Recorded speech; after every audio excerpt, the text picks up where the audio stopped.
नमस्कार, मी आनंद पोहनेरकर आपल्या सर्वांचं महाराष्ट्रवाणी बातमीपत्रात स्वागत करतो. पाहूया आजच्या विशेष घडामोडी.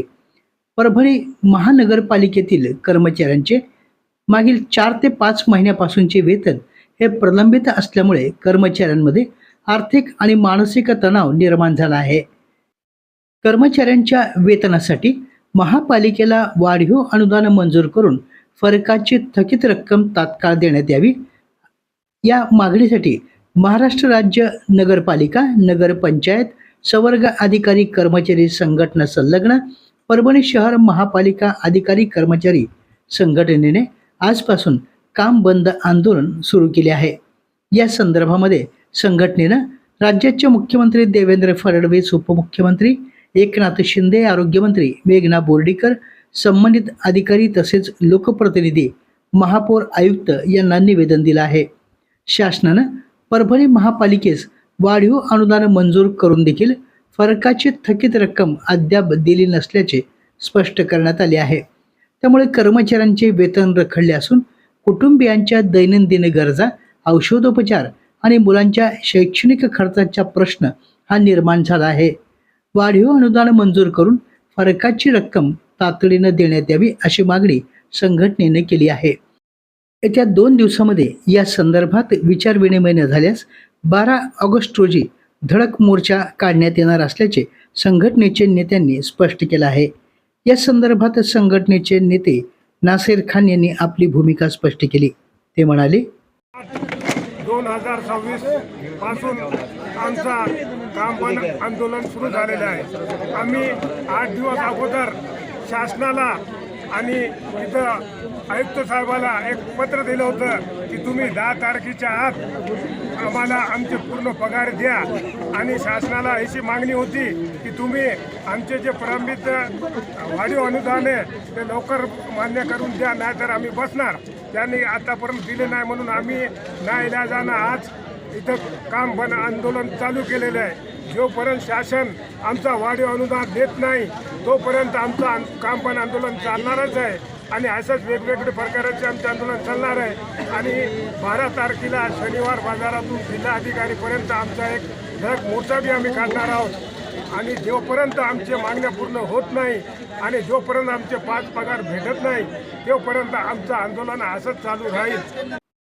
यावेळी नगरपालिका अधिकारी कर्मचारी संघटनेचे अध्यक्ष नासेर खान, वहीद खान, स्वच्छता कामगार संघटनेच्या अध्यक्षा अनुसाबाई जोगदन, सचिव के भारसाकळे, सचिव VS उपाडे, उपाध्यक्ष विनय ठाकूर, कोषाध्यक्ष खाजा मोईन खान, विश्वनाथ घोपाडे, अभिजित कुलकर्णी, सीताबाई तांबे, शोभाबाई सालगुडे, नंदाबाई सोनवणे, गुलाबभाई मदेवाळ आदी यावेळी उपस्थित होते.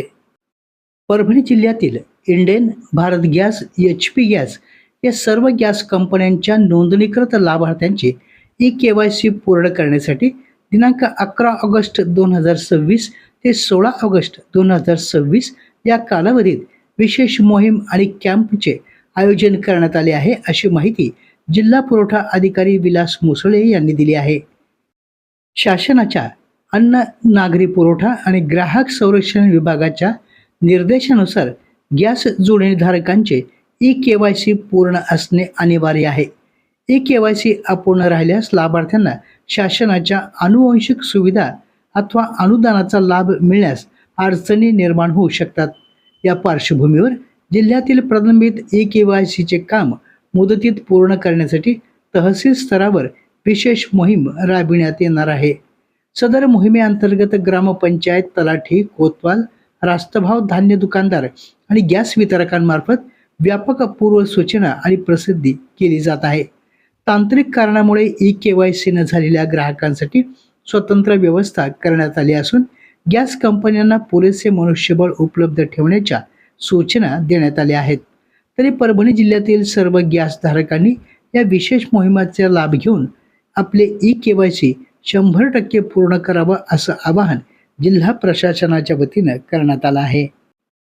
पुण्यश्लोक अहिल्यादेवी होळकर पुण्यतिथीनिमित्त कैलासवासी दत्तराव रोंदळे आणि कैलासवासी गंगाबाई दत्तराव रोंदळे स्मृती व्याख्यानमाला आणि पुरस्कार वितरण समारंभ गुरुवार दिनांक 13 ऑगस्ट रोजी आयोजित करण्यात आला असून विद्याभारतीच्या अखिल भारतीय मंत्री डॉक्टर श्रीमती मधुश्री सावजी यांना पुण्यश्लोक अहिल्यादेवी होळकर गौरव पुरस्कारानं सन्मानित करण्यात येणार आहे. पालकमंत्री मेघना साकोरे बोर्डीकर यांच्या हस्ते या पुरस्काराचं वितरण होणार असून गंगाखेडचे आमदार रत्नाकर गुट्टे यांची या कार्यक्रमास उपस्थिती राहणार आहे. परभणी शहरातील श्री शिवाजी महाविद्यालयाच्या सांस्कृतिक सभागृहामध्ये दिनांक 13 ऑगस्ट रोजी सायंकाळी 6 वाजता हा कार्यक्रम होणार असून या कार्यक्रमास उपस्थित राहण्याचं आवाहन गंगा शिक्षण प्रसारक मंडळाचे अध्यक्ष रामकिशन रोंदळे यांनी केलं आहे. आपल्या जिल्ह्यातील अपडेट बातम्या पाहण्यासाठी आमच्या महाराष्ट्रवाणी या चॅनलला लाईक करा, सबस्क्राईब करा आणि शेअर करा. धन्यवाद.